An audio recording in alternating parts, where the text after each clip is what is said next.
Olá, sejam todos bem-vindos ao canal Resenha da Fé. Eu sou o pastor Marcos Chevinski e hoje nós temos um assunto para lá de especial. Hoje nós vamos falar sobre escatologia e para isso nós trouxemos um convidado que sabe muito. Pastor Fábio, seja muito bem-vindo ao Resenha. Pastor Fábio é o pastor da Igreja Batista Metropolitana, pastor de ensino.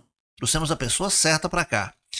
O assunto de hoje é escatologia. Nós vamos aprender então e rever as três principais correntes da teologia. Mas antes de nós entrarmos nisso, você que ainda não é inscrito no canal, você vai se inscrever, você vai acionar o sininho das notificações. Toda terça-feira nós temos um conteúdo, um convidado, uma resenha imperdível. Então, para que você não esqueça, você acionando o sininho das notificações, você vai ser lembrado, tá bom? Pastor Fábio, me explica aí esse assunto da escatologia tão controverso, tão confuso. Tem gente que faz tanta confusão e tem gente que não pode ver uma guerra, um terremoto, um vulcão ali e já é hoje o fim do mundo e é uma confusão. Jesus volta antes, volta no meio, volta depois. Ele volta ou não volta? Volta sim, Marcos. E é iminente a volta dele. Que bom. Né? Não vai ser secreta, mas vai ser iminente. Já tá dando sinais aí. Vamos lá. Vai ser a qualquer momento e a gente está sendo preparado, o mundo está sendo preparado para essa volta, né? Agora, pastor, por que tem tanta confusão dentro das denominações?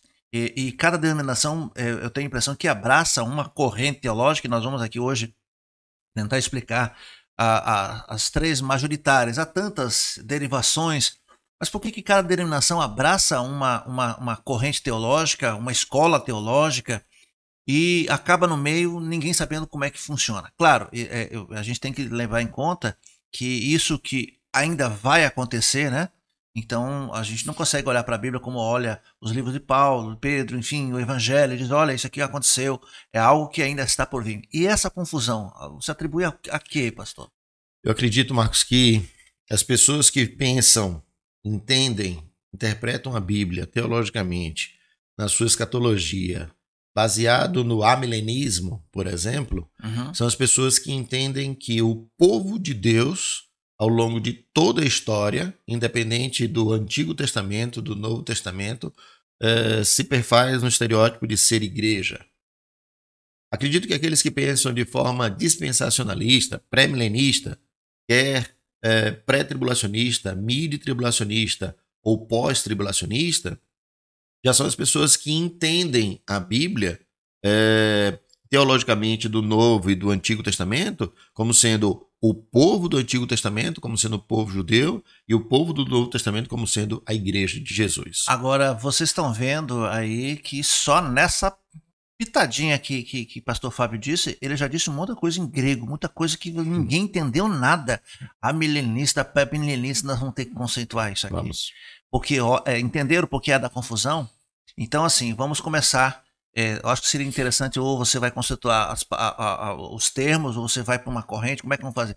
E até eu estou confuso aqui, gente. E agora? Como é que eu vou entender isso aqui? Bom, eu acho que é bom a gente pensar um pouco sobre as correntes teológicas, né? É bom a gente pensar um pouco, falar um pouco, comentar um pouco sobre o amilenismo, sobre o pós-milenismo, sobre o pré-milenismo. Acho que é importante a gente pensar sobre isso, mas eu, como continuo estudando até hoje, 30 anos depois, continuo estudando o livro de Apocalipse, eu consigo enxergar e queria também expor a ideia de perceber e de fazer uma leitura, uma anamnese do livro de Apocalipse, do capítulo 1 até o capítulo 22, no sentido de perceber uma sequência lógica, uma ordem cronológica. Eu acho que isso vai ajudar bastante a gente compreender um pouco, né? Mas, trocando em miúdos, a ideia é o seguinte: o amilenismo é a ideia de que não existe milênio. Portanto, a palavra A é a ausência do milênio, exatamente, né? Amilenismo. Exatamente. Amilenismo. Não existe milênio. Então, para o amilenista, que geralmente os presbiterianos são a corrente teológica que mais enxerga assim, alguns metodistas, mas a maioria dos presbiterianos, eles entendem, e também alguns batistas também, entendem que não existe milênio. E como não existe milênio, por que não existe milênio? Se está descrito no livro de Apocalipse, no capítulo 20, que fala ali 6 vezes, né, quando Satanás é aprisionado, será aprisionado, e fala sobre milênio, sobre um tempo. 1000 anos, né? 1000 anos. E aí alguns vão pegar a ideia de que não, porque 1000 anos para o Senhor é como um dia, e um dia é como 1000 anos e tal. E duas coisas são completamente distintas. Não estabelecem nada como lastro para perceber ou para tentar explicar o amilenismo. Mas o amilenista entende que nós não temos milênio, como nós entendemos, como eu entendo, como pré-milenista que sou, de que nós teremos um tempo chamado milênio, uma dispensação. Eu enxergo a Bíblia de Gênesis, Apocalipse como dispensações, como períodos. Eu vou falar sobre isso também. Mas o amilenista, ele não entende dessa forma, não percebe, porque o amilenista, ele pensa na ideia das alianças. E eu também não consigo enxergar de forma amilenista, porque o próprio Cristo disse que a última aliança foi feita no sangue dele. Quando ele expõe ali a ceia, e ele pega e diz assim: essa é a nova, última e eterna aliança feita entre Deus e os homens. Então eu não acredito na ideia das alianças, porque depois de Cristo, não, até Cristo sim. Então o amilenista, ele enxerga a Bíblia como sendo um livro completo, como nós também enxergamos, porém a ideia de que o povo do Antigo Testamento, como o povo judeu, deixou de ser, e agora a igreja do Senhor passou a ser o povo, então esse povo é um povo. A prova disso é de que para o judeu a circuncisão torna a pessoa povo de Deus. Sim. Para o presbiteriano, a ideia de um texto de Colossenses que não tem muita solidez para isso, espero que os presbiterianos que estejam assistindo não fiquem chateados comigo, mas é a verdade. Para o presbiteriano, essa ideia da circuncisão passou para o batismo, o que não tem sustentação em um texto apenas que não fala exatamente sobre isso. Um abraço aos presbiterianos. Amém, amém. Amo todos eles, tenho amigos incríveis que são presbiterianos. Mas eu também não acho que isso define necessariamente a nossa fé, mas entendo que é uma forma teológica de enxergar, de ler, de perceber, de enxergar a Bíblia. Então, com isso, eles entendem que o povo de Deus, que no caso no Antigo Testamento era até a igreja, que a igreja era o judeu. Pronto. O pré-milenismo entende que não. O pré-milenismo entende que nós temos no Antigo Testamento um povo ao qual Jesus Cristo veio para os seus não receberam, portanto, todos quanto, gentios, igreja, nós, hoje em dia, crerem no unigênito nome do Filho de Deus, serem dados o poder de serem chamados Filho de Deus. Então, no Antigo Testamento, a gente tem o povo de Deus como o povo judeu. No Novo Testamento, nós temos o povo de Deus como sendo a igreja. A igreja. No Velho, no Novo, no Antigo Testamento, e eu gosto muito da palavra antigo e não velho. Também gosto dessa palavra. Mas a palavra do Antigo Testamento mostra um povo que Deus formou, que Deus criou, que Deus desenvolveu, que Deus tratou, o povo judeu. Esse povo que não recebeu a Cristo.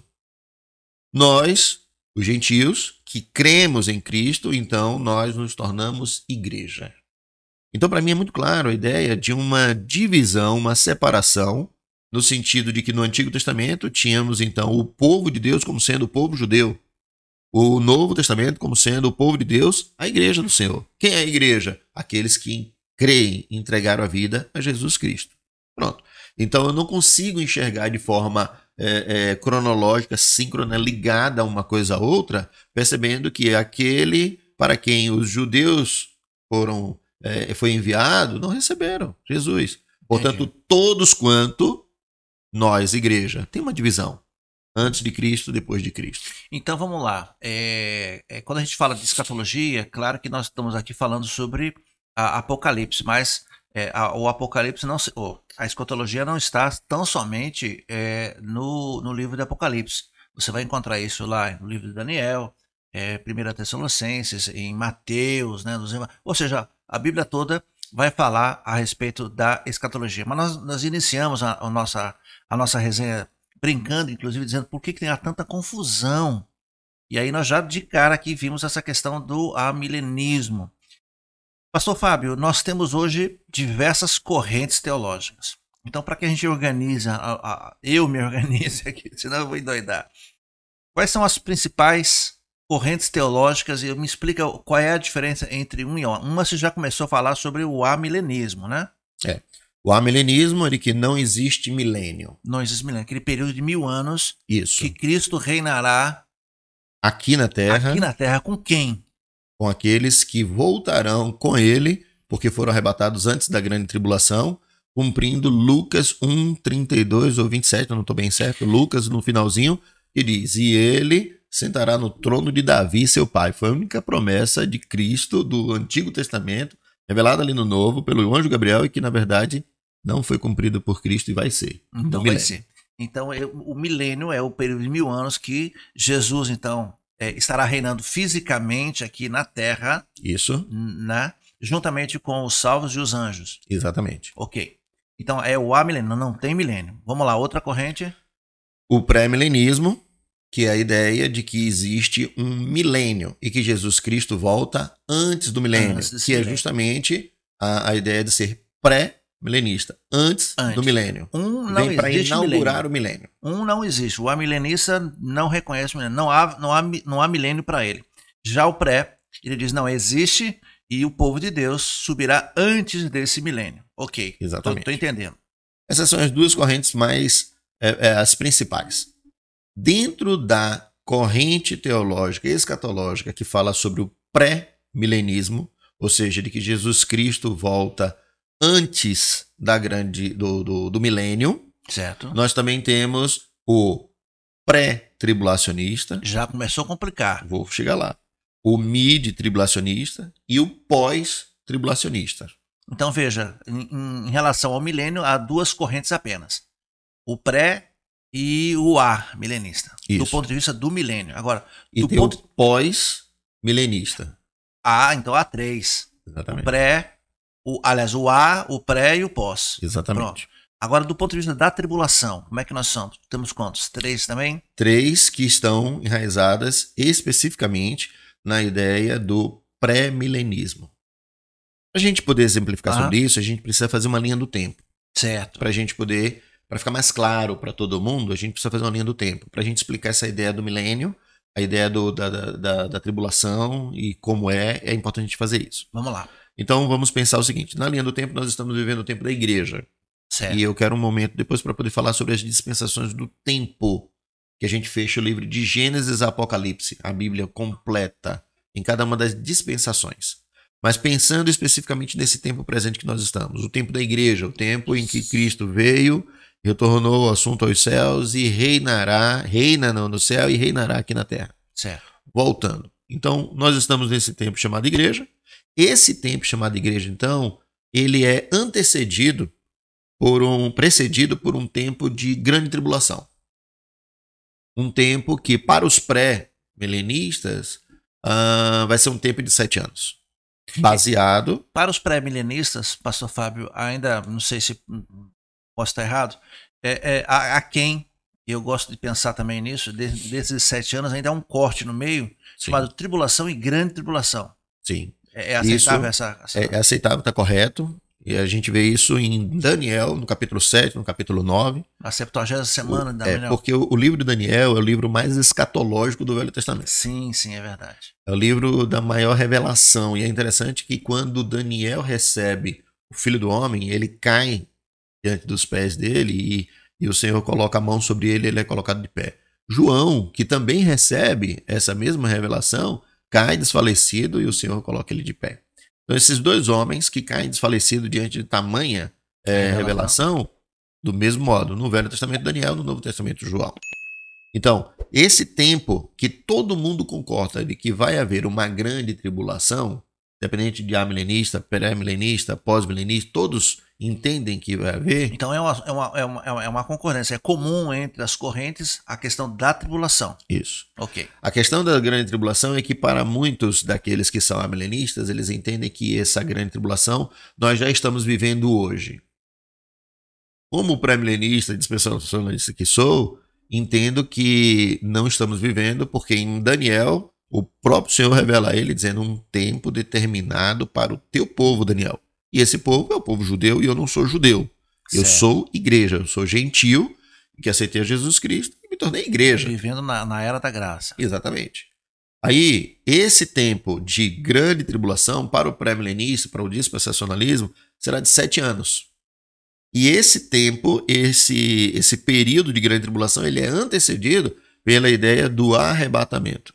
E para alguns amilenistas, eles vão brincar, de algum modo, dizendo de que o arrebatamento é secreto. E eu digo que ele não é secreto, ele é iminente. Ele vai acontecer a qualquer instante. Para lá, pastor Fábio, agora nós chegamos num negócio interessante, porque é secreto, porque ninguém vai ver, e você diz é iminente, mas são coisas diferentes. Por exemplo, a palavra iminente é aquilo que está por acontecer e é impossível que não aconteça. Pronto. Iminente é algo que está agora e ninguém consegue discernir o exato momento. Eu concordo. Mas é secreto ou não é secreto? Não é secreto. O povo vai sumir. A igreja vai sumir. Tá lá, nesse sentido sim. Não é secreto. Mas você veja que a Tessalonicenses vai dizer que ao ressoar da trombeta, e ela vai ressoar, eu gosto essa afirmação segunda, ela vai ressoar, os mortos ouvirão. Então, quando a gente diz que é secreta no sentido de que os que não estão ligados a Deus, ou seja, não houve conversão, não é povo de Deus, eles não ouvirão. Os mortos ouvirão. E nós, diz ali Paulo, né, não vamos preceder os que dormem, subiremos depois. Então há uma ordem ali de quem sobe primeiro. Então quando a gente fala que é secreta nesse sentido, ninguém vai ouvir um som diferente. E aí nós vamos entrar nessa questão da segunda vinda, que é uma confusão. A gente vê pastores aí pregando de púlpito, não, porque a segunda volta de Cristo, subiremos as nuvens.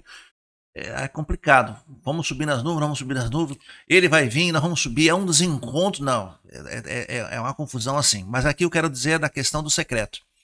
Então você diz, é iminente, eu concordo. A gente não consegue. Muitas pessoas começam a ver os sinais de guerra, rumores de guerra, pai contra filho. E nós já estamos vivendo esses tempos. E eles então entendem que esses sinais, entendem que isso então já é os sinais da segunda vinda. Mas a sua visão pré diz que não. Esses sinais são sinais da decadência natural do ser humano, é uma degradação da moral, do caráter, enfim, o mundo está se diluindo e esses acontecimentos estão acontecendo mesmo. Agora mesmo nós estamos vivendo a guerra, a invasão da Rússia ao povo da Ucrânia. E há quem diga, não, está vendo, aqui há rumores de guerra, já está acontecendo a guerra. Então, voltando ao arrebatamento, que esse é o ponto que, do meu ponto de vista, é o que mais causa confusão. Porque quando você vai falar de púlpito ou vai ensinar alguém a respeito do arrebatamento, as pessoas elas te pedem quais são os sinais para o arrebatamento. E aí eu vou usar a sua palavra. Nenhum. Ele é iminente, pode acontecer agora. E não depende, e ele não está atrelado ou dizendo se não acontecer isso, não vai acontecer. Ele vai acontecer a qualquer momento. Mas aí você me chama a atenção dizendo, ele não é secreto. E a maioria de nós que estuda um pouco, entende, não, diz, é secreto. Então agora eu entendi o seu ponto de vista. Você diz, não é secreto porque, afinal de contas, cadê esse povo? Alguém vai perguntar, onde foi esse povo? Até um corinho que diz, onde está aquele povo barulhento? Esse povo barulhento, né? Eu acredito que não vai ser secreto porque o povo vai sumir. Então não vai ser secreto porque todos vão ver o sumiço, o desaparecimento desse povo. Como será esse arrebatamento? O próprio Paulo diz, foi arrebatado, não sei se no corpo ou fora dele, lá em Coríntios falando, né? A gente não sabe como é isso é algo que é um mistério. E não é porque é um mistério ou porque eu não compreendo que eu vou desmerecê-lo. Sim. Eu só preciso tentar compreender. É a mesma coisa que pensar, muitos não acreditam na questão do milênio, de nós voltarmos com Cristo e reinarmos com Ele aqui na Terra, como é promessa dele também. Porque muita gente diz assim, peraí, mas a gente já foi para o céu, quando a gente volta, como é que vai ser aqui? A gente vai ter o corpo físico, natural? Eu vou para a própria Bíblia, o próprio Jesus Cristo, quando morreu, que foi assunto aos céus, antes de ser assunto aos céus, ele mesmo estava aqui, e depois ele foi assunto aos céus, e o povo estava reunido dentro da casa da mãe de Barnabé. Da mãe de Barnabé. Eles estavam todos reunidos lá, orando por Pedro, e aí Pedro aparece lá. É a mesma casa que depois, quando Jesus estava reunido, como os discípulos estavam todos reunidos, depois da morte de Jesus, E estavam todos ali, e daqui a pouco Jesus aparece no meio deles e estava tudo fechado, porque eles estavam com medo do povo romano. Uhum. E Jesus simplesmente aparece ali. A lei da física já não impedia mais ele. E é nessa passagem que ele diz: o que é que vocês estão comendo? Exatamente, ele come. Então, não satisfeito em atravessar a parede feito um Gaspar, um fantasma. Não Gaspar, pelo amor de Deus. Pelo amor de Deus, não Gasparzinho, não fantasminha legal, pelo amor de Deus. Não só, porque a Bíblia faz questão de dizer as portas estavam trancadas. Exatamente. Justamente para poder enfatizar o fato que a lei da física não interferia. Não se aplica a ele ali. Não pega e mais ele ainda come. Né? Exatamente. Ele ainda come. E depois dali ele pega e diz assim: vão à frente que depois eu vou. E ele foi, e ele apareceu. Então assim, a lei da física já não mais segurava ele. Isso é o corpo glorificado. Então a gente tem uma dificuldade de tentar compreender o milênio, da gente voltar e reinar com Cristo, porque a gente não consegue compreender essa ideia do corpo glorificado. Nós somos compostos, né, de corpo, alma e espírito. O corpo é o pó. A Bíblia diz que o pó volta para o pó. A Bíblia diz que o espírito volta para Deus que o deu. O espírito e a alma, que são duas coisas que estão fundidas, a alma como sendo a condição das nossas emoções, do que a gente viveu, do que a gente sentiu, de toda a nossa percepção de estarmos vivos, está vinculado, ligado diretamente ao espírito. Alguns vão dizer que não, a alma é a mesma coisa que espírito é a mesma coisa que alma. A dicotomia. Eu acredito que são 3 partes mesmo, corpo, alma e espírito. Agora, quer dizer que não é porque são 2 coisas que estão fundidas numa só, alma e espírito, que é uma coisa só. Não, são 2 coisas. A Bíblia diz que a palavra de Deus é apta para dividir alma e espírito. Se dividir porque estava grudada. Exatamente, porque eram 2. Ótimo. Então, a alma e o espírito voltam para Deus. E essa alma vivente, que já não tem mais agora o corpo físico, a Bíblia diz que quando nós retornarmos, o fogo, o mar e todas as coisas vão devolver. E nós vamos estar reinando com ele aqui no período do milênio. Sim, do mesmo jeito que Cristo também. Então, nessa corrente pré-milenista, antes de se iniciar o milênio, nós temos esse evento que nós estamos tratando aqui, que é o arrebatamento. E eu brinquei não, a gente brinca, mas na verdade é uma coisa séria. Há de se estudar realmente qual é a diferença entre arrebatamento, né, que é retirar com violência, subitamente, né, da segunda vinda. Então, eu acho que quem está nos ouvindo, uma coisa que você pode ter como referência é justamente quando a palavra, o sentido do arrebatamento é que Jesus voltaria nas nuvens, né? Então, a questão é assim, primeiro, arrebatamento vem de uma palavra no grego, né, e também que foi transliterado para o latim, para que depois chegasse até nós, e que significa harpazo, que é o mesmo que arpão. E no latim foi transliterado com a palavra rapto. Então, seja por conta de um arpão ou do rapto, a gente precisa pensar sobre qual é o efeito dessas coisas. Então, por exemplo, o arpão é uma lança com um gancho na ponta. Uma fisga. Isso. E o pescador enfia no mar para poder tirar o peixe e arrancar. Ou seja, o peixe não pede para sair. Ou seja, ele não sabe a hora que vai ser fisgado, que vai ser retirado. Então é a ação de ser retirado de um lugar, de um ambiente. O rapto é a mesma coisa. Ninguém sabe, vou ser raptado. Então, ninguém sabe. O rapto, então, é uma pessoa que foi retirada de um lugar, foi levado para outro. É a ação em si. Então, o arrebatamento é exatamente a ideia de pessoas que serão retiradas à força. Não a força no sentido como a gente tem humanamente falando. Tipo, né? Não quero ir para o céu. Não quero ir. Não, me deixa. As pessoas não vão por vontade própria. Ela não sabe que hoje seria hoje. Que vai ser hoje, que vai ser agora. Uhum. E automaticamente o arrebatamento, então, é exatamente isso. Esse arrebatamento na Bíblia, segundo o livro de 2 Tessalonicenses, no capítulo 2, ele fala exatamente sobre o que é que impede o anticristo de começar esse tempo chamado Grande Tribulação, que em Daniel é descrito como um tempo determinado para o seu povo, Daniel. As 70 semanas. E aí é um outro estudo mais aprofundado. De modo que o arrebatamento antecede esses 7 anos, e depois desses 7 anos, então Cristo volta.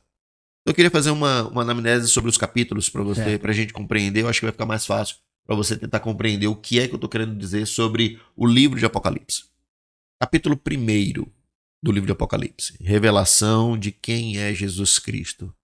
De que ele estaria dando a sua revelação para que um anjo trouxesse a informação, a revelação para João, para que João pudesse entregar essa revelação aos santos, a igreja. A igreja. Primeira coisa. Capítulo 2 e 3, alguém vai tentar pensar de forma dispensacionalista, da qual eu também não concordo, de que ali está falando sobre épocas e tempos em que a igreja e tal. E para mim, cada um dos problemas que aconteceu na igreja de Éfeso, na igreja de Tiatira, de Sardes e Laodiceia, Filadélfia, cada problema que aconteceu ali são problemas que a gente percebe nas igrejas ao longo do tempo. A gente tem problemas do esfriamento da fé, sim, hoje em dia, como a gente tem problemas de uma igreja soberba, sim, a gente tem problemas de uma igreja que abandonou o primeiro amor, a gente tem hoje em dia. Então, os problemas que a gente vê descritos naquelas cartas às igrejas são os problemas que acontecem em todas as igrejas ao longo do tempo, desde quando elas foram formadas. Verdade, verdade. Então, ali é o tempo da igreja. Depois desse tempo chamado igreja, e aí no capítulo 4 e capítulo 5. O capítulo 4 fala exatamente sobre a pessoa de Deus. Revela o trono, o arco-íris que está acima do trono, que foi o selo de Deus com a humanidade, de que não mais mataria através da água. Ali é também no capítulo 4 revelado os 4 seres viventes, é revelado o trono, é revelado os 24 anciãos, que representam 12 mais 12, povo de Deus do Antigo, povo de Deus do Novo Testamento, e que estarão ali diante do Senhor. Capítulo 4. Capítulo 5 fala sobre a pessoa de Jesus Cristo. Então fala sobre o cordeiro que foi imolado, o cordeiro que foi dado como morto, mas vive. E a gente vai então perceber a pessoa de Jesus. No capítulo 6 até o capítulo 18, a gente percebe todo um relato do período chamado Grande Tribulação. Essa é a parte que interessa. E essa Grande Tribulação, ela é precedida aqui no capítulo 6, versículo 1, quando um dos 4 seres viventes dispara o cavaleiro num cavalo branco, que tem um arco que não tem flecha, e que é o anticristo, a representação do anticristo, que ele diz assim, venha. Ele diz, pode vir. Pode vir, autorizado. Autorizado pelo Senhor. Do capítulo 6 até o capítulo 18, a gente tem então o relato de 7 anos de grande tribulação. Marcos, é importante a gente pensar sobre isso aqui. No livro de Gênesis, no capítulo 1 e 2, a gente tem o relato de Deus criando o mundo, e ele fala sinteticamente, dia 1, dia 2, 3, tal, haja luz, isso, aquilo e tal. E o 6º dia, a criação do ser humano, no capítulo 2, ele vai expandir aquele dia, porque ele não expande dos outros dias. Então ele pega um capítulo para poder falar sumariamente todas as coisas que aconteceram, e no capítulo 2 ele expande. Tanto que no capítulo 1, 26 de Gênesis fala, e Deus criou o homem e mulher criou. Ponto. Sim, ponto. No capítulo 2 ele já fala, criou o homem, mandou o homem fazer isso, aquilo e tal, e depois ele pega, faz o homem cair no sono, tira da costela e tal, traz ele expande. O livro de Apocalipse, no capítulo 6 até o capítulo 18, faz a mesma coisa. Ele faz um relato onde ele traz o sumário e ele vai explicando cada uma das coisas. Exemplo, a gente tem dentro dessa passagem, a gente tem os selos, sim, a gente tem as trombetas e as taças. Algumas pessoas vão tentar compreender que cada um desses eventos é sequência do outro. Na verdade, não é. Não é. Não é. O livro de Apocalipse, no capítulo 6 até o capítulo 18, quando vai falar sobre os selos, ele está sumarizando todas as coisas que vão acontecer. Ele está dizendo, relatando, colocando um sumário, dizendo assim, olha, vai acontecer isso nesse dia 1, isso, aquilo, isso nesse dia, isso nesse selo, então ele vai relatando. Pronto. Quando ele vai falar sobre as trombetas, ele está falando sobre os mesmos eventos que estão descritos aqui nos selos, só que agora ele está trazendo uma forma mais expandida do entendimento, da compreensão. É como se coloca no lugar de João. João está recebendo uma visão, ele está vendo os selos que estão sendo quebrados, ele está vendo o que é que está relatado que vai acontecer. Sim. Quando ele vê, então, as trombetas tocando, ele começa a ver como isso vai acontecer, só que é uma visão limitada. Ele estando no céu, e ele vendo todas as coisas como estarão acontecendo lá embaixo. Quando a gente vai para as taças, são os mesmos efeitos, os mesmos eventos das trombetas e também dos selos, só que agora é como um derramamento da taça. João está vendo o efeito de tudo aquilo como está acontecendo aqui na Terra. É por isso que a gente tem a impressão de uma sequência, isso. De uma coisa sequenciada. Isso depende disso, isso está ligado, atrelado a isso. Né? Um selo ao outro, sim. Uma trombeta a outra, sim. Uma taça Mas o selo, a outra, trombeta, sim. Não. São os mesmos eventos. Ali dentro do capítulo 6 até o capítulo 18, no capítulo 6, inicialmente, a gente tem a ideia muito clara ali do anjo dizendo, vem, dando ordem para que o anticristo vá e seja manifesto e saia para vencer. Deus no controle de todas as coisas, todo o tempo, até no tempo da grande tribulação, quando ele já arrebatou a igreja, que não é falado a palavra igreja, povo do Novo Testamento, dentro do capítulo 6 até o capítulo 18. Aí quem está nos ouvindo fica, não, contrariado. Calma, nós estamos explicando as coisas. Verdade. Não é verdade. Calma, vamos ali dentro, lá. A gente tem, por exemplo, no capítulo 7, a gente tem falando sobre os 144 mil judeus. 12 mil de cada uma das 12 tribos de Israel. Esses 144 mil já deu não é igreja. Já deu pano para manga. Tem aí uma denominação aí, que nós não vamos nem entrar nessa questão. É denominação? Não, é um povo. Não complica, pastor. Enfim, esses 144 mil não é igreja. Não é igreja. 144 mil judeus. É interessante que ele fala no capítulo 7 sobre os 144 mil e no capítulo 14 ele expande o pensamento. Perceba que eu estou falando lá de Gênesis 1 e 2. Sim. Eu trouxe capítulo 6 a 18 falando sobre selo, trombeta e taça. Eu estou falando agora que o capítulo 7 o capítulo 14 está falando sobre os 144 mil. É a mesma sequência, só que a expansão, o desenvolvimento do pensamento. E aí, tanto que lá no capítulo 14 fala sobre homens castos que nunca tocaram em mulher. 144 mil judeus castos que nunca tiveram contato com mulher. Que vão ser homens que Deus vai usar para poder proclamar as boas novas. E é interessante pensar sobre isso. Rapidamente fazer um adendo aqui. Deus deu uma ordem para o povo dele, judeu, no Antigo Testamento. Propaguem meu nome, vivam meu nome, espalhem com meu nome. A igreja foi comissionada, Mateus 28, comissionada para fazer isso. Mas isso só vai ser completo na grande tribulação, pelo próprio povo judeu, do qual Deus tinha dado a ordem no início. A ordem inicial. Tudo voltando. Então Deus deu a ordem, eles vão cumprir. E eles vão ser seguidos por um anjo que vai proteger sobrenaturalmente eles. Pronto. Isso no período da grande tribulação, onde a igreja não estará aqui. Já terá sido arrebatada.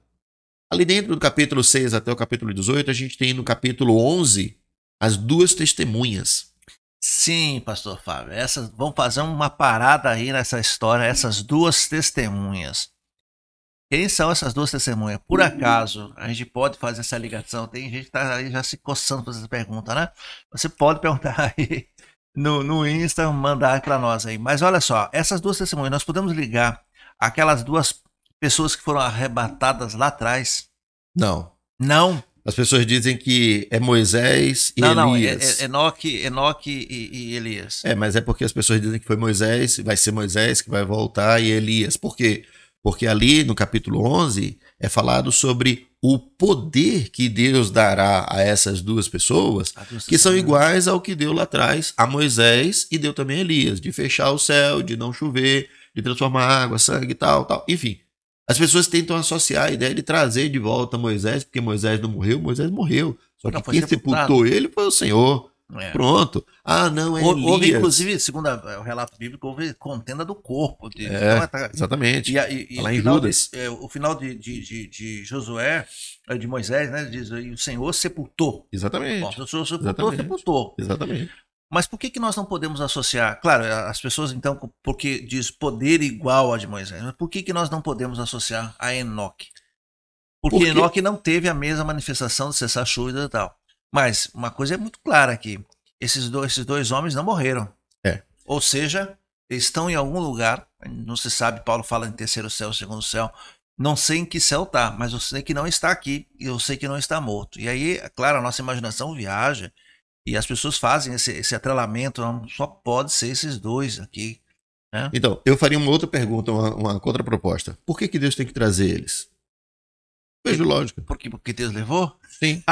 Você entende? Sim. Então a gente acaba ficando dando uma volta. A ideia é muito clara para mim é o seguinte: aquelas duas testemunhas do capítulo 11 são pessoas do futuro, do tempo em que acontecerá, em que estará aqui instaurado a grande tribulação. Do futuro aonde, pastor? Na grande tribulação, e que terão o mesmo poder e a mesma autoridade para poder fazer como Elias. Homens. Fazer como Elias e como Moisés também fizeram. O poder sempre foi de Deus. Sim, mas aí nós vamos ficar com uma pontinha solta aí. Sim, e Elias está fazendo o quê uma hora dessa? Espero que esteja cantando com os anjos. Gostaria muito de estar com ele também. Porque aí nós temos uma complicação. Deixa eu complicar um pouco aqui. Eu vim para aprender, mas estou complicando. No céu não entra com matéria.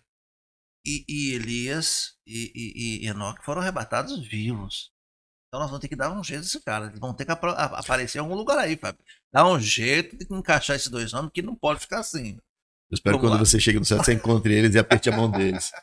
Mas assim, no capítulo 11 fala sobre as duas testemunhas. No capítulo 12, a gente vê o relato claro ali da mulher vestida do sol com a lua debaixo dos seus pés. O interessante a gente pensar sobre escatologia, sobre Apocalipse, Marco, é a gente entender que tudo o que está relatado de figura de compreensão, figura de linguagem, de parábolas, é o livro que tem mais parábolas de toda a Bíblia, do livro de Apocalipse, estão relatados no Velho Testamento. Então, por exemplo, quando eu falo sobre a mulher vestida do sol, com a lua debaixo dos seus pés, ali é Israel, que deu a luz ao Messias. Quem deu a luz ao Messias, por mais que a gente entenda claramente, com todo o meu respeito a Maria, quem deu a luz ao Messias foi a nação de Israel. Tanto que lá em Gênesis 3,15, quando Jesus Cristo é prometido como vindo, como a semente da mulher, essa mulher que está falando ali é a nação de Israel. Aí tá claro. Se você associa aqui, você tem que associar exatamente. lá, senão fica desconectado. E lá no capítulo 12, quando fala dali da mulher vestida do sol com a lua debaixo dos seus pés, é a associação clara de Gênesis, quando José tem o sonho que fala para o seu pai das 11 estrelas que circunvam diante dele, o sol e a lua, e o próprio Jacó olha para ele assim: mas você quer dizer que nós vamos nos curvar diante de você? E ali era a revelação do sonho de quando eles estivessem lá no Egito, né? Então, essa figura é a figura que apresenta aqui na frente, essa mulher vestida do sol, como sendo Israel. É só a confirmação. Não, aí é tranquilo. E aí a gente vai perceber que essa mulher foi levada para o deserto, foi alimentada no deserto por 1.260 dias, dividindo 3 anos e meio. Um tempo de 2 tempos com metade de um tempo. 1 ano com mais 2 anos com metade de 1 ano, 3 anos e meio. Esses 3 anos e meio são a metade da grande tribulação, da qual Israel vai ter um acordo feito pelo anticristo no início da grande tribulação, no início dos 7 anos, e no meio da grande tribulação Israel pega e diz assim: você não faz o estereótipo do nosso Messias, daquele que a gente está aguardando. Começa então a perseguição, e aí começa toda aquela manifestação do derramamento da ira de Deus sobre a face da terra. Ok, isso está relatando em Daniel 9, de 20 a 27. Exatamente. Agora, Fábio, tem um momento aqui, muita gente me pergunta, e realmente é complicado a gente poder dar isso aqui. Queria que você pintasse um quadro aí na sua mente, você que está em casa vai acompanhar o nosso raciocínio. Nós estamos falando então, Fábio está bem adiantado, mas eu quero voltar um pouquinho à questão do arrebatamento. Um povo desapareceu. Quantos? Não se sabe. Milhões, quero crer. Fábio, o que os jornais, o que a Rede Globo, o que o Jornal Nacional, o que a Jovem Pan, o que a CB, enfim, as grandes mídias vão justificar? Cadê esse povo, Fábio? E aí? O que eles vão dizer na época, nós não temos esse relato na Bíblia. Não, mas assim, vamos tentar pensar hoje, assim, tentar fazer um exercício de tentar. Vamos. Por um segundo a gente está numa cápsula e ficamos aqui só para observar, depois subir. Depois só. Só um pouquinho. Tá amarrado, tá repreendido. Cara, não se sabe se é de manhã, se é de noite, se é de tarde, se é durante o trânsito, é na ida ou não vai acontecer. E será muito rápido. Não é algo que vai subindo, pegando velocidade, ajudando para não piscar, não fechar e abrir de olhos. Pronto, é muito rápido. Existe correntes e pessoas, e eu conheço pessoas, inclusive, que eu considero pessoas sérias, que tem uma teoria. Eu quero aqui, não sei, você deve ter já ouvido milhares de teorias. Parece no primeiro momento esdrúxula, mas se você parar para pensar, dos extraterrestres, foram abduzidos. Já viu esse pensamento, né?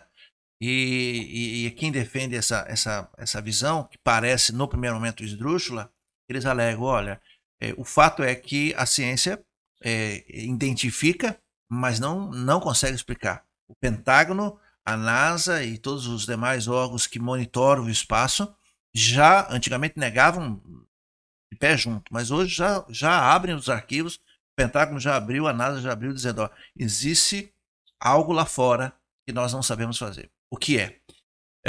Nós ainda estamos numa fase introdutória desse assunto, porque a gente não sabe se isso que está lá fora é orgânico, é espiritual, enfim, é metal, não é metal, é só uma visão, é alucinação. Mas as autoridades é como se já estivessem preparando a mente e alimentando isso, né? Você tem muitos filmes de ficção e você tem relatos de abdução. Então, há pessoas, como eu disse, que consideram sérias, tem esse pensamento, olha, o arrebatamento, para aqueles que ficaram, uma forma de apaziguar naqueles 3 anos e meio, para que a nação, o mundo não entre em um verdadeiro colapso, um caos total.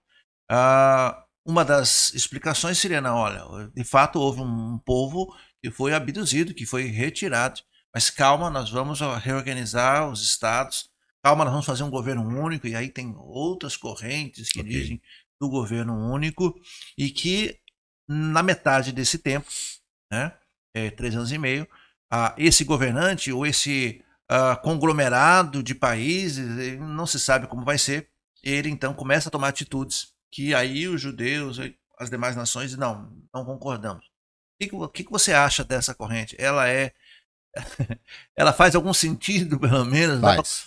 Né? Faz. Como é que você vê isso aí? Eu acredito que o mundo está sendo preparado para a chegada do anticristo? Não. Para a igreja ser arrebatada, para que ele então possa atuar.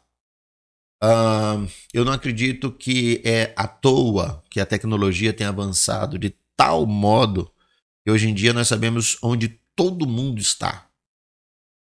Nós estamos muito vinculados à tecnologia, ao celular, iPad, tantas coisas que nós somos localizados aonde quer que a gente esteja. Eu fico pensando, um dia desses, fazendo uma visita a um GF, e aí fui num grupo familiar lá em Castelo Branco, eu não sabia onde era, e o pessoal mandou a localização, a gente foi no Waze, eu fiquei pensando, meu Deus, como era o mundo antes do Waze? Como era o mundo antes do Google Maps, né? Interessante, né, Fábio? Porque a gente esquece, às vezes, a chave do carro, esquece qualquer coisa, mas não esquece o aparelho celular. Você sai sem carteira, mas não sai sem celular. É verdade. Então, assim, para mim, o mundo está sendo preparado para isso, Mar. E não é preparado para o anticristo, e nem pelo anticristo. Enfim, preparado para ser arrebatado. Mas todas essas coisas, principalmente com relação à tecnologia, vai ser usufruído pelo próprio período do anticristo, para que ele possa buscar fazer. Acredito, dentro desse período de 6 a 18 que eu falei aqui de Apocalipse, que o anticristo é o mesmo falso profeta. Algumas pessoas vão tentar colocar como 2 pessoas distintas. Sim, é não, verdade. é uma pessoa só. O mesmo anticristo é o mesmo falso profeta. A gente percebe ali que tem gente que diz que a besta do Apocalipse é o anticristo. E besta no Novo Testamento é a mesma compreensão de besta, de animal, que tem no Velho Testamento. Lá em Daniel. Quando Daniel fala sobre animal, sobre besta, está falando sobre nações. Quando ele fala sobre o leão, ele está falando sobre Nabucodonosor? Não, sobre a Babilônia. Sim. Quando ele fala sobre o urso, os ossos, ele está falando sobre Dário, sobre Ciro? Não, ele está falando sobre os Medos, sobre os persas. Quando ele fala sobre o leopardo, ele está falando sobre Alexandre o Grande? Não, ele está falando sobre a Grécia. Esse animal terrível que ele fala lá, essa besta lá do Antigo Testamento que Daniel fala, é a besta, no caso é uma nação. Então, o anticristo será como o pequeno chifre, que é descrito lá em Daniel, que é um pequeno governante que vai ser aquele que vai influenciar diretamente essa nação, a besta, para que ele possa dominar sobre a face da terra. Enfim, e para mim, aonde esse homem vai habitar, o anticristo? Ele tem que ser ali da região do Iraque, ali na região onde foi Sinar, que começou Babel, Sim, que foi a torre de região. Babel, na região de Sinar, que foi o mesmo lugar onde foi a Babilônia, depois, e aonde no norte do Oriente Médio. Onde foi ali, inclusive, o Jardim do Éden. Exatamente, e que foi o mesmo lugar onde foi Nínive. Sim.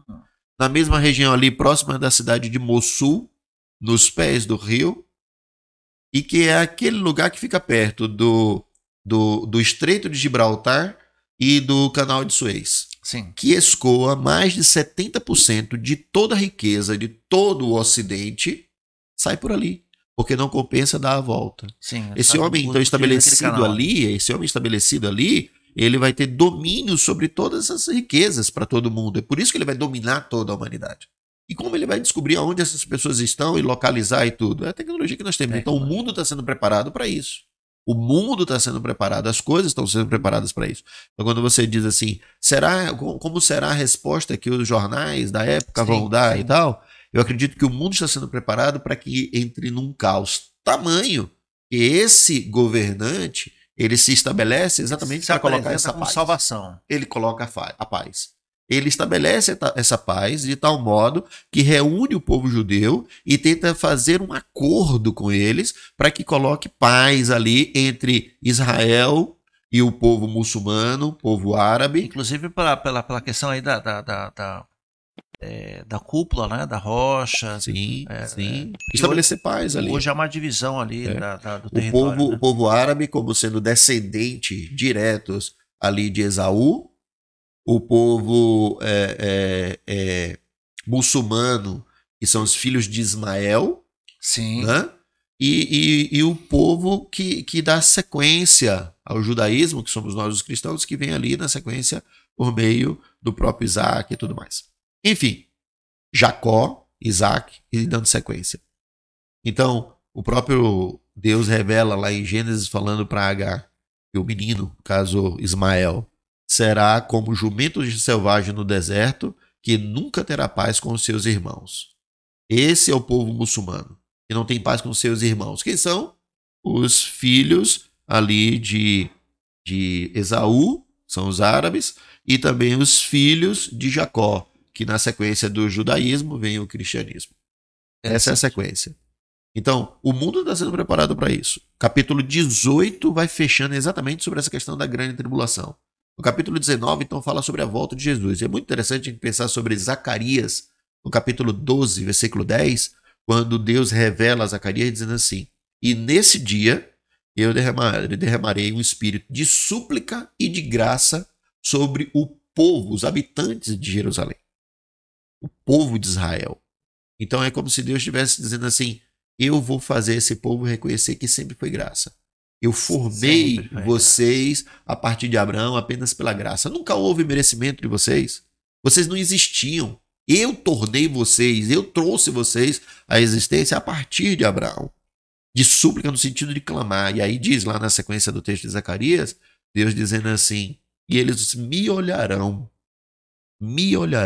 Isso é ele se colocando, dizendo Jesus. E eles me olharão e verão as mãos perfuradas. E eles vão chorar como quem chora a morte de um filho primogênito. Nós já estamos chegando então na segunda volta de Cristo. E eu brinquei dizendo que a dificuldade das pessoas identificarem de fato os textos e a questão do arrebatamento com a segunda vinda. Antes da gente entrar na segunda vinda, pastor Fábio, eu queria que você comentasse um pouco. Claro, um povo subiu. E esse povo está fazendo o que e aonde? A Bíblia relata 3 tipos de céu. Na verdade, relata 2 tipos. O segundo a gente subentende. O primeiro céu como sendo aquele que nós vemos. Certo. E tudo aquilo que... A atmosfera, o céu, as nuvens. O seu material, o que pode ser visto, né? Através de lunetas, de equipamentos e de tudo mais. Esse é o primeiro céu. A Bíblia fala sobre o terceiro céu, e aí Paulo que fala, né? É interessante pensar sobre Paulo, porque Paulo é o único de todos os apóstolos, depois de João, que mais falou sobre o arrebatamento, que mais falou sobre escatologia, que mais falou sobre o céu. Agora tem uma coisa interessante, antes de você concluir esse raciocínio, é que Paulo diz: eu conheço um homem que há 14 anos se em espírito, em corpo eu não sei, Deus o sabe. Perfeito. E aí ele repete de novo, e lá viu coisas que eu não sei se é em espírito. E João não, João teve uma visão. Exatamente. Então Paulo ele não quer confirmar. Aliás, ele não quer nem dizer que é ele, né? Ele diz, eu conheço um homem. Quando vai na sequência do capítulo, ele reconhece, né? Ele diz assim, e eu recebi um espinho na carne para não falar das coisas inefáveis que me foram reveladas. E aí é claro, teve ou não teve? Ele não deixa claro. Quer dizer, aí é meu dizendo aqui, né? Ele de fato esteve presente lá e viu coisas inefáveis. Exatamente. Mais, né? Acredito que ele viu, sim, né? Ele não tinha como explicar, era algo que era um mistério que foi revelado a ele e que foi revelado entre os apóstolos, foi revelado a ele e foi revelado a João, ponto. Tá? Pedro não falou muito sobre isso e tantos outros não falaram sobre isso. Pedro dizia que Paulo falava coisas difíceis. Exatamente. E no final das contas, então, quando Jesus, no capítulo 19, volta, ele volta para poder estabelecer, primeiro, o milênio. Nesse estabelecimento do milênio, ele aprisiona Satanás por 1000 anos, está lá falado no capítulo 20. No capítulo 19, ele pega e relata dizendo que ele lança o anticristo, o falso profeta. Sim, aí ele faz essa divisão, a nação, né? A besta, ele lança todos eles. E os adoradores, seguidores. Exatamente, ele lança todos eles no Guena. Pronto. Ali é o início do inferno. Satanás é solto 1000 anos depois. Agora, pastor Fábio, por que já estava preso, já estava tudo certo? Tá parecendo o quê? O Supremo Tribunal Federal que prende e solta. Brincadeira, viu? Eu acredito que o milênio aprisiona Satanás, Jesus aprisiona Satanás no período do milênio para fechar uma última dispensação, que é o tempo do milênio, e eu queria também falar sobre essas dispensações, porque no período do milênio vai ter uma ordem em que aquele povo não vai seguir, vai desobedecer e vai ter uma consequência. Agora, pastor Fábio, vamos imaginar aqui uma cena. Bom, o povo de Deus, então, subiu, arrebatou, está lá nas bodas, e daqui a pouco nós vamos voltar. Nós vamos para o céu falar, vamos lá reunir com aquele povo, ver o que eles estão fazendo lá, que bodas é essa, que festa é essa que está acontecendo no céu, enquanto o povo aqui inicia o período de tribulação, 3 anos e meio, de aparente tranquilidade. Depois ele se manifesta, o que nós chamamos de tribulação em grande tribulação, e dado momento, então, acaba as bodas do Cordeiro, a festa no céu acaba, desce Jesus, agora fisicamente, com a igreja todo olho verá, agora sim, agora não é secreto, agora está todo mundo vendo, o céu vai desaparecer, desce Jesus, os anjos e os santos, pronto. Inicia-se então ali um milênio. Perfeito. Não é isso? Isso. Pronto. Uma coisa que muita gente tem dúvida e me pergunta, e a gente também fica assim, poxa, no período da tribulação, tribulação e grande tribulação, o Espírito Santo de Deus não está na terra. Não, vai estar sim. Quem convence o homem do pecado, da justiça e do juízo continua sendo o Espírito Santo. Agora vamos lá. 2 Tessalonicenses, quando fala aquele que impede, está dizendo que a igreja que está aqui impede, o Espírito que está sobre a igreja impede o anticristo de ser manifesto. Não. Ele retira a igreja daqui, mas o Espírito continua aqui. Mas aí tem algumas correntes, da qual eu também sou apreciador dessa visão. E se o Espírito Santo de Deus não habita em templos feitos por mão de homens e habita em nós, e é em nós que é estabelecido o reino de Deus na terra, e se ele retira os que são dele, o Espírito Santo é retirado. Algumas pessoas pensam assim, eu gosto também de pensar assim. Não há conversão nesse período de... Não há conversão. Olha, agora tem um dilema aqui. Na visão de que eu entendo, não haverá conversão do ponto de vista como nós vemos hoje aqui. Essa é uma visão. E que nesse período de 1000 anos, em que Jesus, seus anjos, seus santos estão aqui, aí como é que vai ficar essa questão da conversão nesses 1000 anos? Então. Quem é que vai resistir? Vamos lá, vamos imaginar que alguém aqui se escondeu nas montanhas, alguém conseguiu não receber o selo da besta. Esse cara se salvou ou não se salvou. Olha a confusão aí, vamos lá. Eu acredito que um dos grandes problemas da escatologia, e que isso deriva tantas correntes teológicas, é quando de algum modo a gente dissocia a visão escatológica o fim dos tempos, a teologia de tudo que cerca a escatologia, a gente, de algum modo, dissocia a teologia básica. Por exemplo, quem convence o homem do pecado, da justiça e do juízo sempre foi o Espírito Santo. Sim. No Velho Testamento, o Espírito Santo não habitava na gente, não habitava no ser humano. Ele vinha, promovia uma obra e saía, como fez com Sansão, como fez com Davi, como fez com Saul, como fez com tantos homens. Seja na época dos juízes, como seja na época dos profetas. Perfeito, sempre esteve presente, mas ele tinha um papel específico naquele tempo. Quando Jesus vem, que ele retorna, ele pega e diz, vou deixar o Consolador. Perfeito. O Espírito Santo. Automaticamente, o Espírito Santo hoje, ele habita na gente. Ele não só vem, faz uma obra e sai. Ele vem, faz a obra e continua. Para aqueles que entregaram a vida a Cristo. Esse é o ponto. Se ele habita em nós, nós somos o templo do Espírito Santo, e o homem sobe, ele habita onde então? Então, ele vai continuar sendo Deus, pronto para que, quando ele, que está impedindo o anticristo de reinar, e retire a igreja daqui, 2 Tessalonicenses capítulo 2. Não, mas a igreja já subiu. Então, ele retirou a igreja daqui, ele continua aqui. Para quê? Para que aqueles que são os 144 mil que foram selados com o Espírito Santo, os judeus, que serão selados, que vão proclamar o evangelho aos 4 cantos do mundo e vão salvar pessoas. Pastor Fábio, significa que então nas bodas do Cordeiro teremos a festa só com Deus Pai e Deus Filho. O Espírito Santo está trabalhando lá embaixo. Isso é porque você, de algum modo, quer separar o Espírito Santo de Deus. Eu continuo enxergando ele junto.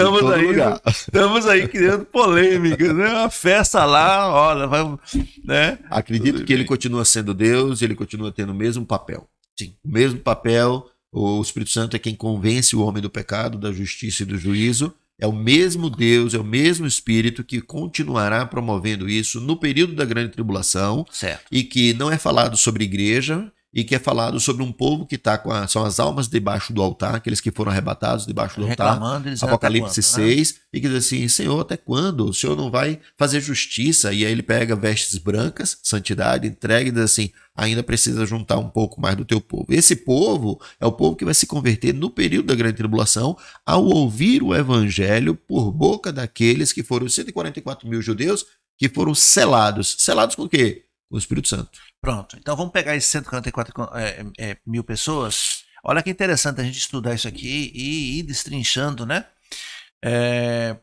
Nesse período de 1000 anos, boa parte dos... Bom, o diabo está preso. Ok. O anticristo... Já foi lançado no Guiana. Ok, ele está preso.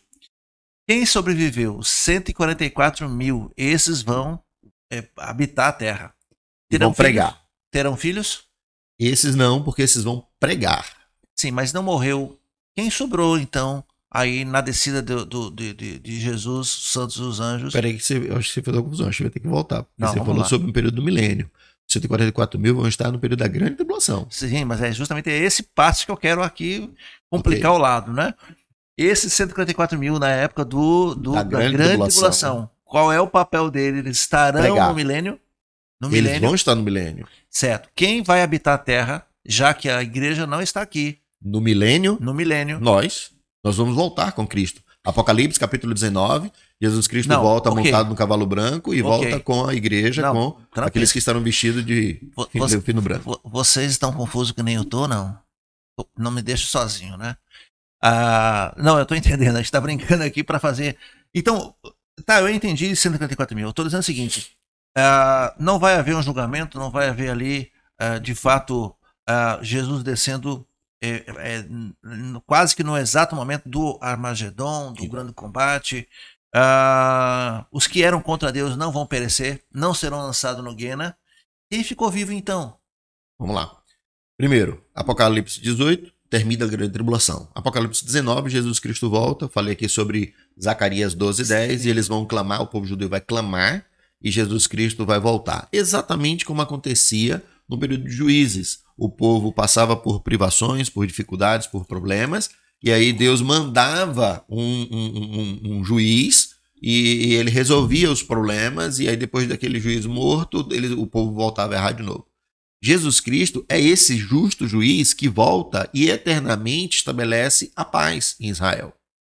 Esse justo juiz que retorna em Apocalipse 19, ele volta com a igreja que foi arrebatada. Tanto que lá diz que Jesus Cristo voltará montado no cavalo branco. Cavalo branco significa vitória. Sim. E não necessariamente que ele estará montado no equino, mas que ele voltará com a ideia de vitória, de que ele venceu. E junto com ele veio os exércitos do céu, também montados em cavalo branco, no sentido de todos vitoriosos, sim, sim. E que voltarão com vestes brancas, puras, finas. Mostrando o quê? Santidade. Quem são esses? Os santos. Que foram o quê? Arrebatados no início da grande tribulação. E retornam agora, no final da grande tribulação, para o Armagedon, para o Meguido, para o Vale do Meguido, para o lugar onde foi estabelecido na própria Bíblia, de que Jesus viria e pisaria a planta dos seus pés. Então, o pastor Fábio está me dizendo, e aqui é legal a gente fazer essas brincadeiras, porque a gente vai aliviando e vai aprendendo também, né? Às vezes a gente fica com dúvida e não pergunta e acha que sabe. Embora sejam correntes, né, interpretações, aqui a gente não está, viu, estabelecendo uma verdade engraçada. Você tem outras passagens que há outros teólogos que vão ver isso de maneira diferente. Então fique claro que a gente está aqui fazendo um exercício e brincando, inclusive, para tentar achar ali as respostas. Pastor Fábio já está me dizendo, então, no período de 1000 anos não vai haver, não me entenda mal, o uso da palavra humanos, como nós somos hoje em carne e osso, é isso? Então, nós somos humanos, mas em corpos transformados. No período de 1000 anos, descerá os anjos, os santos de Jesus, os 144 mil converteu pessoas. Essas pessoas, e agora eu vou dizer assim, humanos, né? Entrarão no milênio. Entrarão no milênio. Pronto. Vão casar e se dar em casamento. Os 144 mil, não. Não. Ok. Esses que casarão e se darão em casamento vão povoar novamente a terra. Perfeito. Porque são essa descendência desses que deverão ser tentados por um...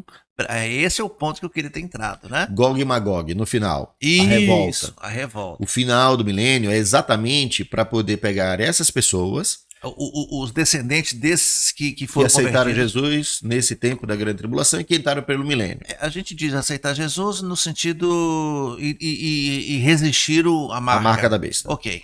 O fato de você resistir, você já está aceitando Jesus, né? Perfeito. Recusando a marca. Muito bem, agora chegou no ponto que eu queria ter chegado, que deu uma volta grande, mas nós chegamos lá. Esses então darão em casamento, vão novamente durante 1000 anos, você vai conseguir provar. E vai haver uma espécie de uma repescagem, então. Uma rebelião. Eu digo repescagem no sentido de que...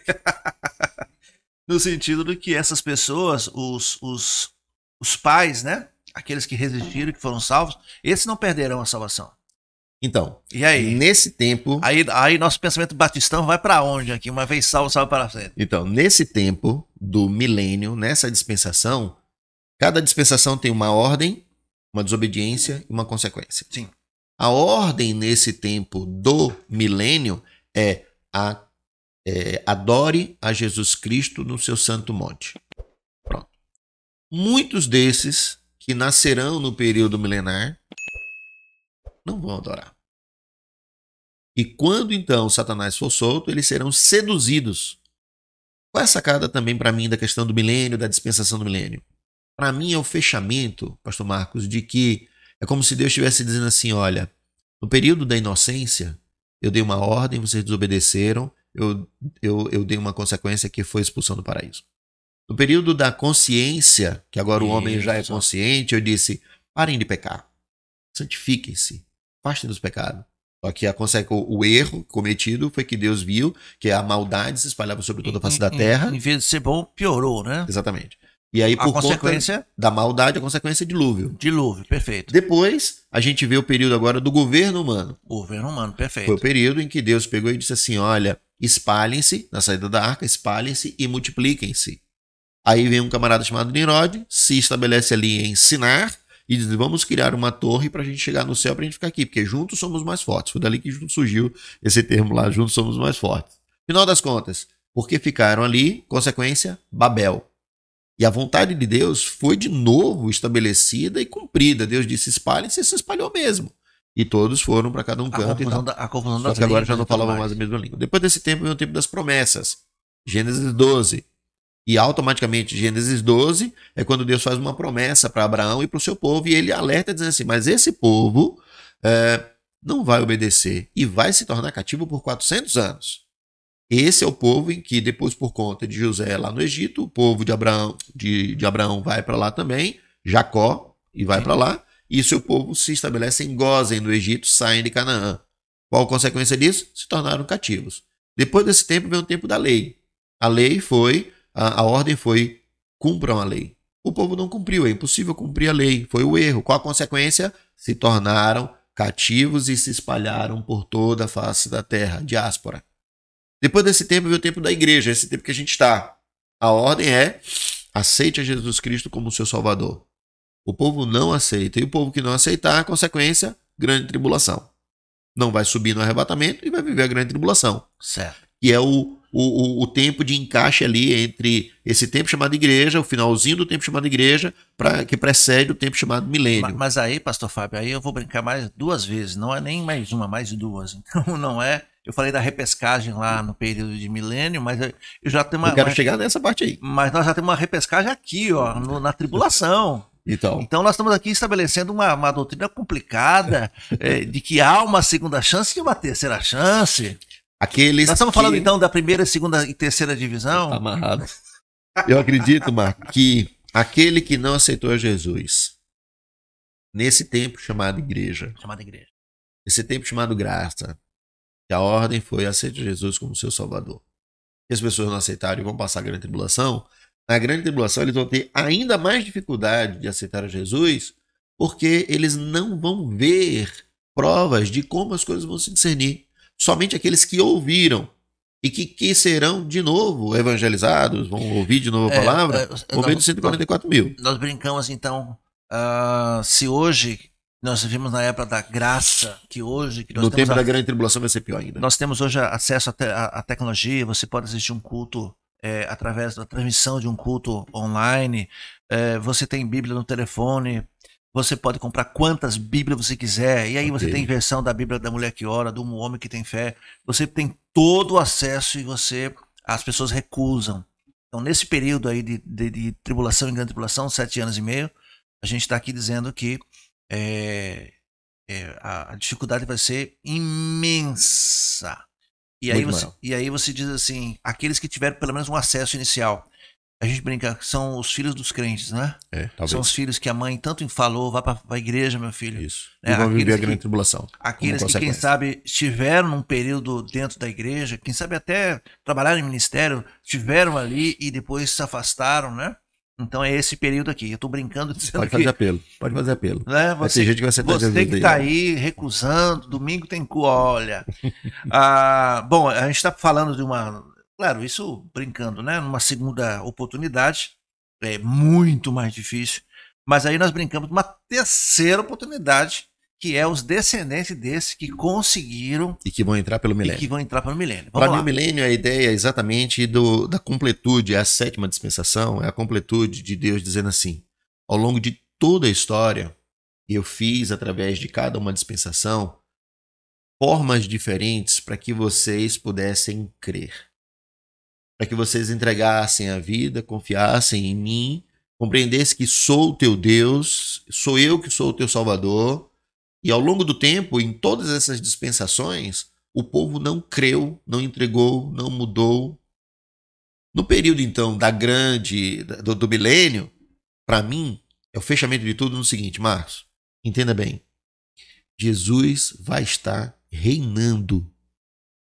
Jesus vai estar presente, cumprindo Lucas 1, 26 ou 32, não estou bem certo, Lucas 1 no finalzinho, quando o anjo Gabriel promete a vinda dele, ele diz assim, e ele sentará no trono de Davi seu pai. Foi a única promessa feita para com Jesus que não foi cumprida. Quando ele veio, ele não sentou no trono de Davi, mas, pastor, e que ele vai sentar no período do milênio. Pode Jesus aqui, a gente brinca, né, em carne e osso, por assim dizer, pessoalmente, e como é que o cidadão não se rende?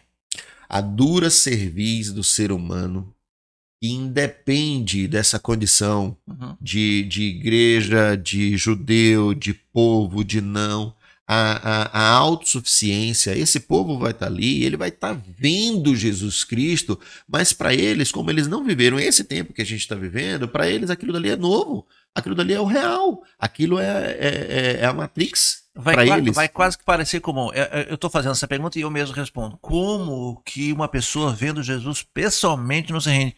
Da mesma forma que não se rendeu na época que os judeus estavam aqui. Exatamente. Da mesma forma que o Espírito Santo está hoje habitando, falando, usando, fazendo milagres, e milagres inclusive maiores do que Jesus fez, e ainda assim não se convence. Vamos mais além. Em Isaías capítulo 6, Deus se revela e diz, povo de duro serviço, eu vou falar e vou cerrar o ouvido deles, eles vão ouvir, mas não vão entender, eles vão ver, mas não vão enxergar. Jesus, Novo Testamento, Lucas, Mateus, Jesus pega e diz, povo de duro serviço, estou falando, eles não ouvem. Eu falo e eles não vão compreender, eles não vão enxergar. Já agora o Espírito Santo lá na frente com Paulo, em Atos, aí o Espírito Santo revelando ao próprio Paulo, dizendo assim, esse mesmo povo, o povo lá de Isaías, é o povo lá que Jesus falou, que ele vê e não enxerga, que ouve e não consegue discernir. Quando Jesus diz, bem, é o mesmo povo bem que diz os profetas. Exatamente. Exatamente. Então assim, esse povo é um povo que foi endurecido no seu coração e não consegue enxergar, não consegue ouvir, não consegue perceber. No período do milênio, então, é esse mesmo povo. É o povo que nasceu, nasce de homem natural e que ele não consegue se chegar a Deus. Jesus ali presente, eles não vão adorar a Jesus no seu santo monte. Quando, então, Satanás é solto, acontece a rebelião de Gog e Magog. Essa rebelião é a prova de que o homem, enquanto não é despertado por Deus, pela fé que gera arrependimento, que regenera, que ensina sobre a justificação e que faz com que ele compreenda o que é a santificação para esperar a glorificação do corpo, não adianta. Jesus pode estar ali presente. Eu lembro da passagem de Lucas, quando do rico e Lázaro, sim, e que aí eles estavam lá, e eles estavam no Gueno, estavam lá aprisionados, sofrendo, manda o Lázaro molhar a ponta do dedo, molhar minha língua e tal, deixa a gente ir falar com os meus irmãos, e aí o próprio Senhor pega e diz assim, Abraão, não adianta, lá eles têm Moisés, têm os profetas, se eles não estão ouvindo, não adianta que alguém saia dos mortos para poder vir me ouvir. Então isso é do ser humano, é a dureza do ser humano, é a dura cerviz do ser humano. No período do milênio, então, Marco, de verdade, Jesus presente, muitos não se converterão, talvez viverão uma vida de fachada, uma farsa, um blefe. Os crentes nominais, isso, os domingueiros. Isso, e que aí automaticamente, quando Satanás é solto, no final do milênio, eles vão se sentir seduzidos, é isso que a Bíblia diz lá, seduzidos. Nessa sedução, todos serão destruídos pelo próprio Cristo. A gente ouve muito pessoas dizendo, tá amarrado, mas que amarra é essa que solta, né? A corda é grande, a corrente é enorme, né? Dá uma volta no mundo todo, né? E finalmente, então, Satanás será solto e não, a Bíblia não diz que ele escapará, será solto. Ou seja, há uma permissão. Solto e ele vai seduzir. Isso é lá no capítulo 20. Ele vai ser solto e ele vai seduzir. E ele vai seduzir e vai ter a guerra de Gog e Magog, a rebelião, né, de Gog e Magog. E aí no capítulo 21, depois que ele já foi lançado no Guena, onde já estava o falso profeta e a besta, que no caso é a nação que foi junto com o falso profeta, que é o mesmo anticristo, vão ser lançados lá. Então Satanás também é solto lá, junto com todos aqueles que participaram da rebelião. Dali agora vem o novos céus e nova terra. Essa é uma outra questão que a gente tem que discutir aqui. Você já trabalhou, ainda é, né, pastor de jovens, e eu uma vez fui surpreendido, pastor Fábio, com alguém dizendo, pastor, então, a gente fez toda essa explanação, quando chegou nessa parte do capítulo 21, ele diz, bom, novo céu, nova terra, é uma espécie de overgame, ou seja, Deus vai voltar de novo, é uma nova fase, e esses que foram salvos, se juntarão ao exército de anjos e serão anjos na próxima geração. Olha onde vai a imaginação. Mas dá pra gente pensar nisso, não dá? Eu não acho que a gente vai ser anjo. Mas assim, o que diz ali é que vai ser uma fusão. Então nós que fomos arrebatados e voltamos no início do milênio e reinamos com Cristo, no final ali, nós que voltamos não teremos mais capacidade de pecar. Aí no final, então, ali do milênio, tem a rebelião do Gog e Magog, Satanás é preso, é lançado no inferno, no Guena, lá, e o inferno também é lançado junto, acabou. Agora ali é Sim. novos céus, nova terra. Capítulo 21. E ele enxugará dos seus olhos toda lágrima, não haverá mais dor, não haverá mais pecado, não haverá mais pranto. A primeira ordem já passou, essa ordem é o pecado. O mar não existirá mais. Esse não é o mar que a gente está falando. Isso é importante falar. É, de verdade. Sabe por quê? As pessoas começam a imaginar, pô, então como é que essa terra não tem mais sol, não tem mais água, Então, não tem mais nada? Quando fala ali, e o mar não existe mais, não é o mar, água. Água, né? É o mar, e aí a gente tem 3 relatos de mar que estão descritos em Apocalipse. No início é falado sobre o mar de vidro e de cristal, lá no capítulo 4, sim. que fala sobre a separação do homem e de Deus. Essa distância que é um mar de vidro e de cristal. É cristalino, é puro, é firme, é translúcido, é limpo. No meio da grande tribulação fala sobre o mar de vidro mesclado com fogo. Sim. Porque é o período da grande tribulação, problema, dificuldade. O mundo nessa distância de Deus está passando por uma grande tribulação, por um período de fogo, e é isso que determina. Aí quando agora fala sobre o mar que não existe mais... Não há mais separação. Não há mais distância. A gente brinca não há com mais isso, distância, não há mais separação entre Deus e o homem. E agora ele vai enxugar... Vai se cumprir o que Paulo diz, nós vemos por espelho. Isso. Mas quando isso. o justo vier, o santo vier, nós veremos face a face como ele... seremos conhecidos como fomos então conhecidos. O mar não existe mais. Conheceremos como somos conhecidos. O mar não existe mais. Sim, pastor Fábio, mas então nós vamos aqui... Tem gente aqui que deve estar já se coçando.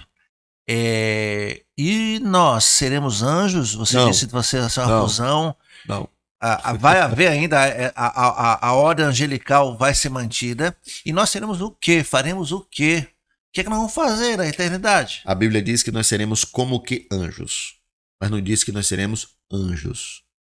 Então eu não sei se a gente vai ter asinha. Espero que não precise de asinha. A roupa é bem grande. E aqui, né? Pois é, mas diz que seremos como que anjos, mas não diz que seremos como os anjos.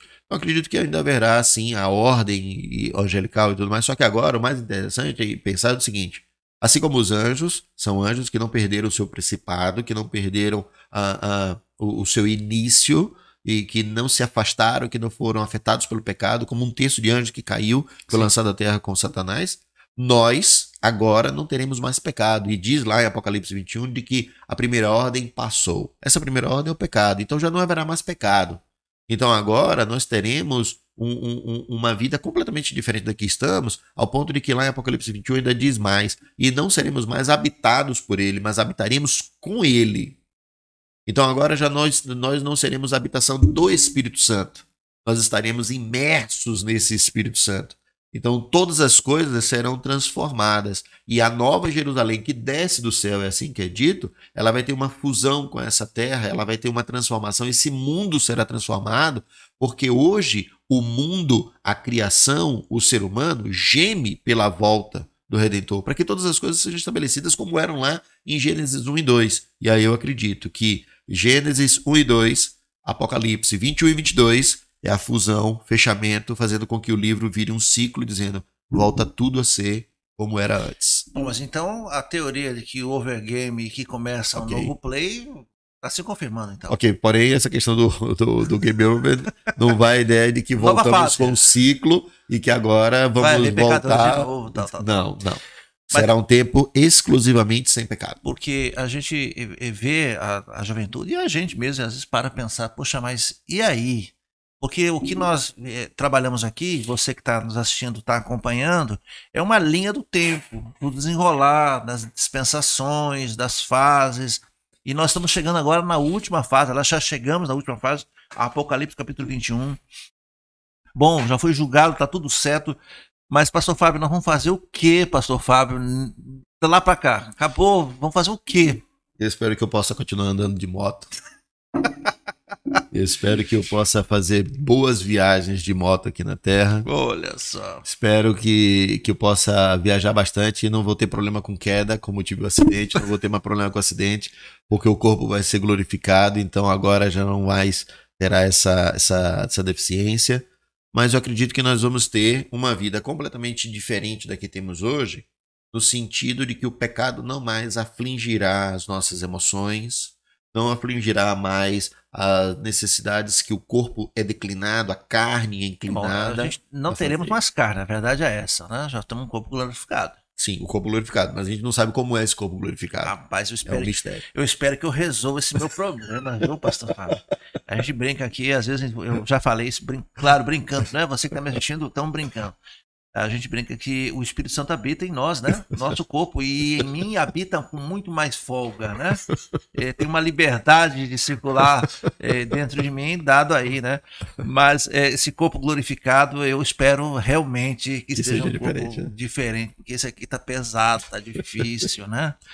Pastor Fábio, essa viagem foi fantástica e nós temos outros assuntos a tratar e nós vamos convidar para que você volte, porque nós não falamos e não vai dar tempo nesse bloco, a respeito das bodas do Cordeiro, a questão aí dos prêmios, né, os galardões. Esse é um assunto que muito lá no final do milênio é onde receberemos os galardões. Os galardões. E aí, a pessoa dizia, eu que toquei no louvor, vai ter um galardão diferente. Não. E tem uma história que os pastores têm uma coroa diferente. Também não. Poxa vida. Então, esses assuntos assim, nós vamos chamar o pastor Fábio para uma outra oportunidade, porque nós temos então os galardões, nós temos aí as bodas do Cordeiro, né?